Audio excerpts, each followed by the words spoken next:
Al día siguiente, al ver Juan a Jesús que venía hacia él, exclamó: «Este es el Cordero de Dios que quita el pecado del mundo.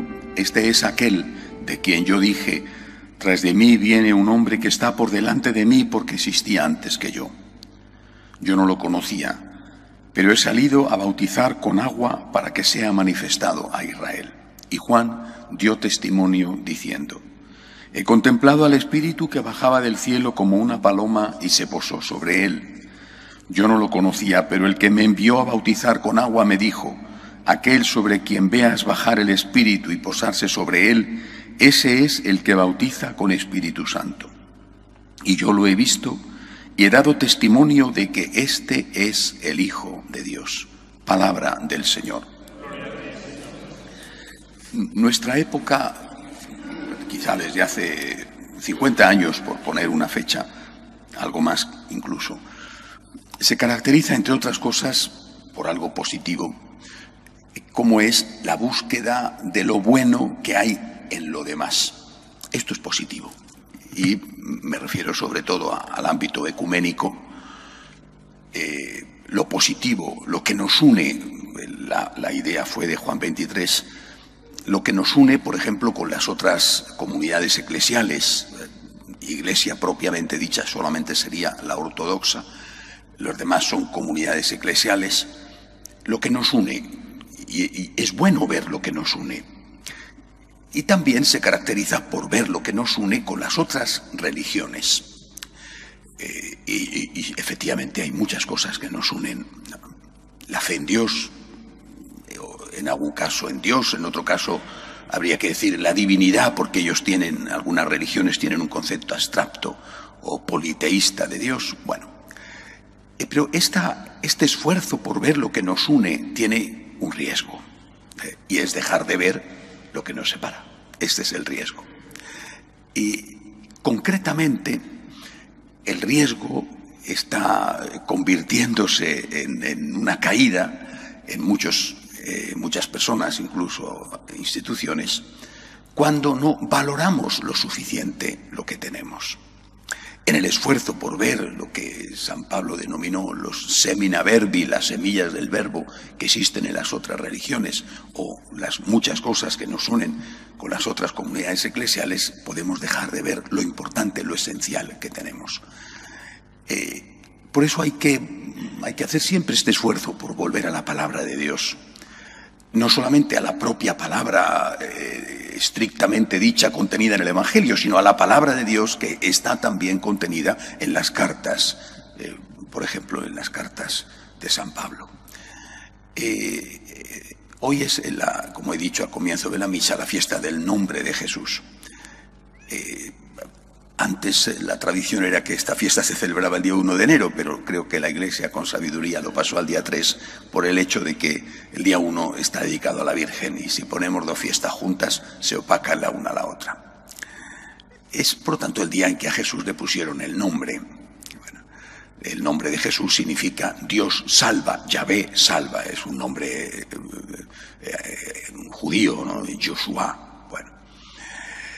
Cuando los primeros cristianos, y el ejemplo más claro era San Pablo, reflexionaban sobre lo que ellos tenían, comparado con lo que tenían los judíos, que tenían mucho, la raíz era común, y comparado con lo que tenían los paganos, los romanos, los griegos, ese fue el ámbito en que se movió sobre todo San Pablo. Los egipcios, es decir, las otras grandes religiones, otros apóstoles irían hacia Oriente, hacia Persia, India.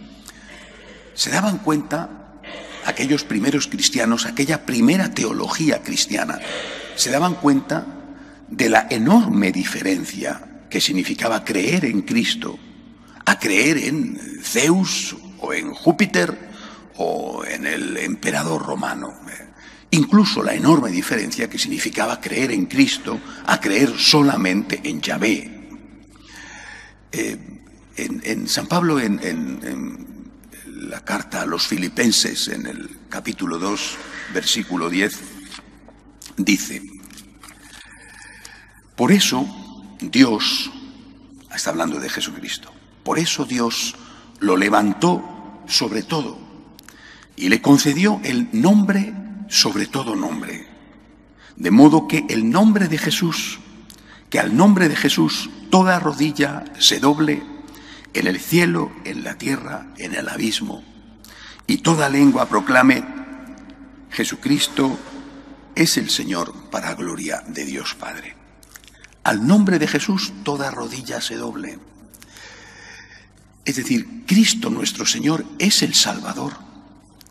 Esto es lo que corremos el riesgo de olvidar. No hay 500 salvadores, hay un solo Salvador. Cristo nuestro Señor es el único Salvador, el único. Insisto, creo que con buena intención, buscando lo positivo que hay en los demás, corremos el riesgo de olvidar aquello que vieron claramente los primeros cristianos. Cristo es el único Salvador, no es un Salvador, uno. Oye, Moisés podía ser otro, Buda podía ser otro, Alá o Mahoma podía ser otro. No es verdad.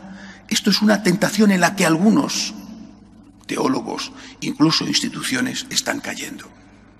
Jesucristo es el único Salvador, el único Redentor. ¿Por qué? Porque Él es Dios. Esta es la clave. Y hombre. Porque Él es el que derrama su sangre para salvarnos, para perdonarnos nuestros pecados. Y no es el Salvador porque derrame su sangre, sino porque siendo Dios derrama su sangre. Es decir, otros hombres han muerto también por sus ideas, a veces por defender a la patria, otras veces por defender una ideología, otras veces por defender su religión, otras veces han muerto porque tenían que ganarse el pan para su familia. Y son motivos dignos, pero eran hombres. Y los países, las instituciones les consideran héroes, pero no son salvadores. Cristo es el único Salvador. Hay que insistir en esto. Solo, repito, San Pablo meditando y escribiendo a los de Filipos, les dice: a su nombre, este Dios salva en Cristo, a su nombre toda rodilla se doble, en el cielo, en la tierra, en el abismo. Fijaos, incluso en el abismo. Solo Cristo es el Salvador. Esto puede representar para algunos una proclamación demasiado absoluta. Yo creo en esto. En esto hemos creído siempre. Por esto morían los cristianos como mártires delante de los leones de Nerón. Por esto murieron en el año 36 los sacerdotes españoles delante de los comunistas. En esto creemos nosotros. Esta es nuestra fe. Cristo es el único Salvador del mundo. En los demás hay, uso la frase de San Pablo, semina verbi, semillas del verbo. Hay efectivamente cosas buenas, mezcladas con cosas no tan buenas. Hay aspectos de la verdad, sí, en algunos más y en otros menos. Compartimos muchísimo con los judíos, por ejemplo, todo el Antiguo Testamento. Sí, pero Cristo es el único Salvador. No nos engañemos con esto. Cristo es el único que nos salva. No nos salvan los demás, ni los políticos, ni los filósofos, ni los científicos, ni los otros grandes líderes religiosos. Solo Cristo nos salva. Solo ante Él doblamos la rodilla. Solo en Él creemos y su nombre proclamamos como el único Salvador del mundo. Todo lo demás es hacer confusión. Hoy, que es el día del nombre de Jesús, nosotros proclamamos lo que este nombre significa. Cristo me salva. Cristo es mi Salvador, mi único Salvador y el Salvador de toda la humanidad. De pie, por favor.